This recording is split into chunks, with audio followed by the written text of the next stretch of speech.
Good evening, Grove fans. We have winger, Kisgrove Athletic winger Danny Cox with me this evening. Thank you for joining me, Danny, for the mini series that we're continuing onto the YouTube channel. First of all, it's been a difficult month or so, I'd say. Obviously, not being able to play football. We did have a game scheduled for the weekend against Ilkeston, but it did unfortunately get cancelled. What are your whole feelings on everything that's going on at the moment? And can you give us any update when we're next going to be back in action, or are you as clueless as the fans are?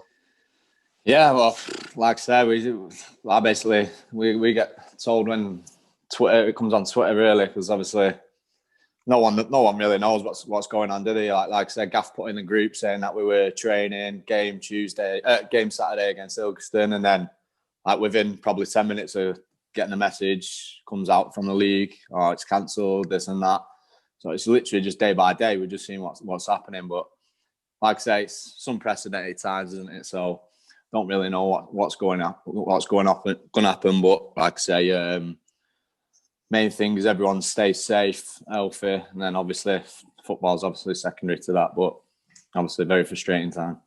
How have you found the last month or so? Because we've made a fantastic start to the season. 7 games, we were fourth in the league, had a great FA Trophy run as well. And for it all to be stopped, it must be a shame for you as the players. Yeah, like I say, personally for me, obviously it's a frustrating start for me because obviously coming pre-season, thought I did really well. The first few games of pre-season went after I'd obviously joined John a little bit later.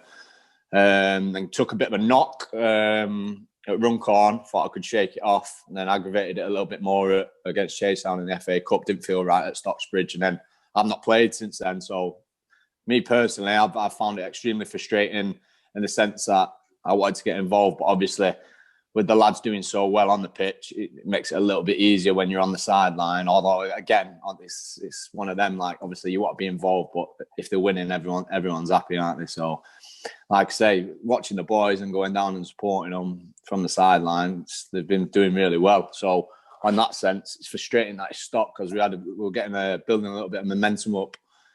However, when the first lockdown came in, we did collect a couple of injuries ourselves, like through, I think, Forpey, Spence, a couple of others carrying a few knocks. So initially when it come out, I was thinking, it's a good time for it to stop for a couple of weeks.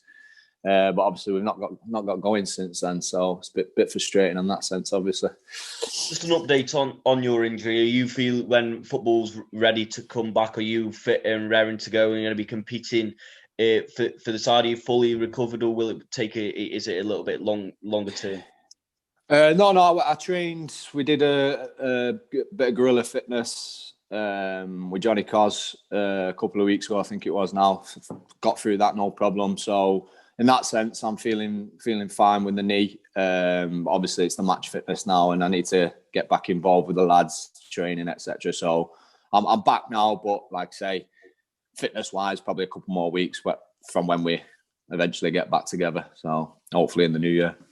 And obviously, like I say, you've been out the side for a little bit, and the side have been doing very well. Like I've just named a couple of where we're up to in the league and the FA Trophy run. And obviously, it's going to take a little bit of competition, a little bit of work to get straight back into side. But to some extent, in a competitive side at a non-league side like Kisgrove Athletic, is that what you want? That kind of competitive side? You've got you're battling with the likes of Diskey and even Jake Lovett, who can go on to the wing as well. No, never mind to say Kingsley Adu-Gantry. But is that the competition you kind of like having? Yeah, definitely. Like I say, we've got Ben Chester as well. He's a fantastic young kid coming through. He just needs a goal, Ben, I think. He's come off the bench a few times. He's just not fell for him. So, like I say, I've got probably 4 or 5 in front of me at the moment. So, but healthy competitions, like I say, and all the lads are class. Like you mentioned before, the team morale is unreal. So, like I say, if you're playing well, I'd be happy to sit on the bench or not even get in the squad till the end of the season, to be fair, if it means we're winning every week, because obviously 3 points is more important than me personally playing. So, but obviously I'm not stupid. We know it's a long old season and every one of us are going to be important. So, like I say, when I get back in, hopefully I'll take my chance and I can stay in the team. But if not, I know these very decent lads to come in and take my place. And then, like I say, I'm hoping to take their shirt as well. So it's a great bunch of lads. And like I say, I'm just looking forward to getting back playing now. Despite not getting as much game time as maybe you would have liked, you have been at the club a couple of months now. Seems a lot shorter because obviously we haven't had many games. But how have you settled in? How welcome have you been made feel by the lads, by everyone in the community? I've said many times on this outlet that Kisco Athletic is a community club and they do make you all feel loved. Would you share that same attitude? Yeah, 100%. We was talking about it a few weeks ago. To be fair, it's probably one of the best clubs I've been at in the sense of like the people on and off the pitch. The only like comparison I could probably make is when I was at Norton. Like it's a very similar like tight knit group. There's not one bad egg. It's really good atmosphere. And like I say, normally with me being injured for 3 or 4 months and doing a little bit of traveling, I wouldn't normally turn up to the games to the watch as to the extent that I have. But like I say, the feeling like of welcomeness that you get and the lads and the team morale, it makes you want to go down and go and enjoy it and go and enjoy the 3 points for them. So I don't think I've missed many games, to be fair. I'm number one fan, I think. You've talked about your injury and injuries taking its toll with the scheduling. From a player's point of view, I haven't really discussed it before. How difficult is that? Obviously, you love playing football. That's clear. Every player does. But and when we get back, we'll be going Saturday, Tuesday, Saturday, Tuesday, Saturday, Tuesday. How much of a toll does that play? And does it become damage? Does it come to a point where it could become damaging for players? Yeah, definitely. Like I said, I've had to be honest, I probably could have come back probably about 4 weeks ago, but as one of the more experienced lads in the squad now, I've got to look after myself because, like I said, if I get another bad injury, it could be me done. So in the past, I've done it before, played Saturday, Tuesday, carrying knocks, and then you're not playing to your full potential, and then you get another knock, and then you're out for 2 months. You got to be careful. So like you were saying before, the squad that we've got, it's really important when we come back. We're playing Saturday, Tuesday. Gaff knows the score anyway. He'll rotate. It's one of them. The squad's really strong. So it's definitely something that you've got to look into as a player. Whether are you being detrimental to the team if you don't say anything, if you're carrying a knock, etc. But like I say, I know I've been there. It's very difficult. You just want to play every game. So, but we've got a belting squad. So hopefully, like the squad rotation, you won't even notice people in and out because hopefully we're getting 3 points. And you mentioned about Scott Dundas there. I know obviously you came from Chasetown and he was your previous manager. Just describe the kind of relationship that you have, like on and off the field, professionally and non-professionally. Give us a little bit of an insight on your friendship/working relationship with Scott. Yeah, well, I played with him for quite a while now. I think there must be 5 or 6 clubs that I've played with him So obviously he knows how I work. I know how he works. If he drops me, I don't speak to him for about 2 weeks. So it goes on like that. No, he's a good lad.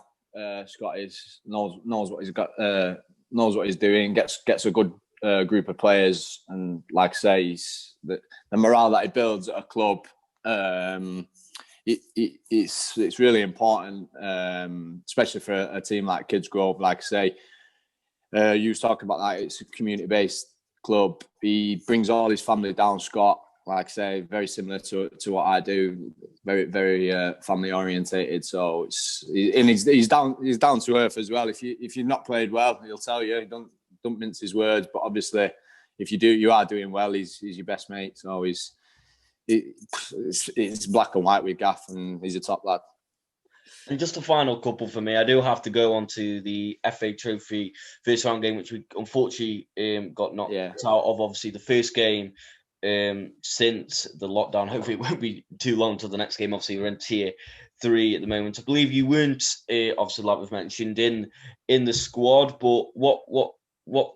I don't know if you were at the game, but what can you take out of it? What was the squad's morale after? What can you tell us about the game?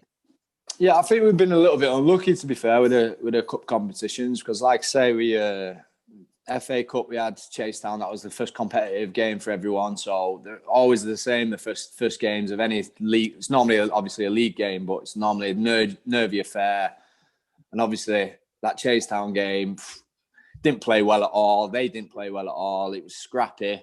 We were probably just edged it better side, and we were unlucky not to go through, even though we didn't play very well. Same again, we've come back after, I think it was it 4 weeks? Can't remember how long the lockdown was. Straight into a massive game against Stamford. They're always organised, always at it, always. He's called, I can't remember his name, whatever he's called, the manager. He's always got them like mega fit. And then the pitch was a little bit boggy, so I don't think you can take much out of it, to be fair, other than it was a good run out for the lads, because like I say, I think a couple of weeks into this, back into the lockdown, I think we'd have applied ourselves a little bit better, I think, created a few more chances, but circumstance, and obviously they did well, didn't they, going through? They beat Kidderminster, I think they beat, didn't they? So yeah, it's one of the, I think we've been a little bit unlucky with the cup competitions where they fell. What was the morale like after that game? Obviously, like we say, his first game back, but they would have loved to get through to the second round against Kidderminster Harriers. I know as well, Anthony Malbon's got a little bit of history with Kidderminster as well, so that would have been a tie that especially he would have loved as well. Yeah, like the morale was good. Like I say, first and foremost, we're all a really good group of lads, so we all missed each other, like I say, 4 or 5 weeks, whatever it was. So getting together and seeing each other, obviously we're very good that we didn't go through, so I had a bit of a chat about the game, but then just having a catch up with the lads, and then like I said, the morale's really good, so we're looking forward to the Ilkeston game. I think we'd give them a really good game at their place. Their stadium's up, well, they've done it up, haven't they? So we're looking forward to that one. So I was a little bit gutted when he got called off on Saturday. But yeah, team morale's wicked, and when we get back at it, hopefully we can put some more points on the board. And on a personal goal for you from now until the end of the season, when that may be, we're not sure. But what is your aim in a Kisco Athletics shirt for going into 2021? Yeah, I just want to enjoy myself, get on that pitch, enjoy myself, and 9 times out of 10,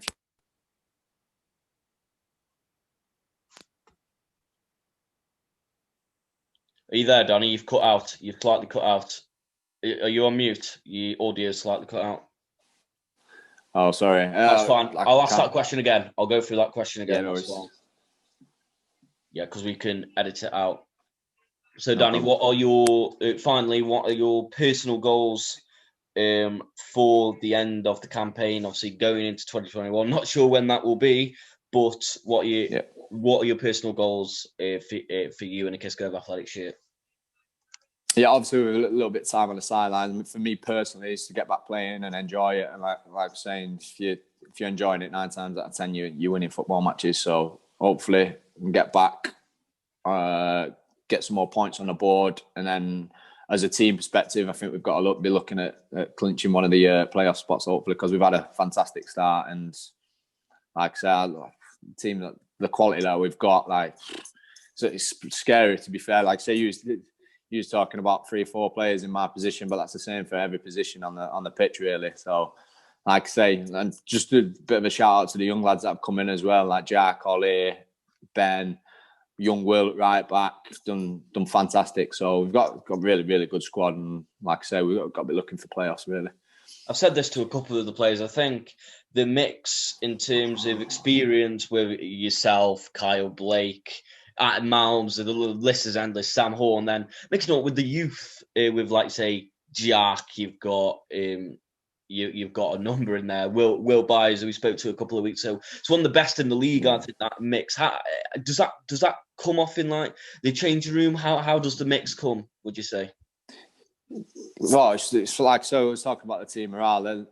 Sometimes when you sign players, you don't know what you're going to, what kind of characters, etc. But Gas recruited really well. Like I say, not only are they all top lads, they're absolutely class on the football pitch. So it makes it 10 times easier for them to integrate. Because it's like I say, for me, like I say, big shout out for Jackie centre mid. I think he's been absolutely, like, I think he's stepped up a couple of levels, and I don't think he's ever played at that level before.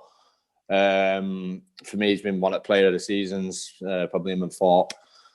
But yeah, like I say, it makes it 10 times easier when they're good at football. But no, they're top lads as well, like wicked lads. So it's like we've played with them for years, to be fair. It's really, really good atmosphere. Thank you, Dan. That will be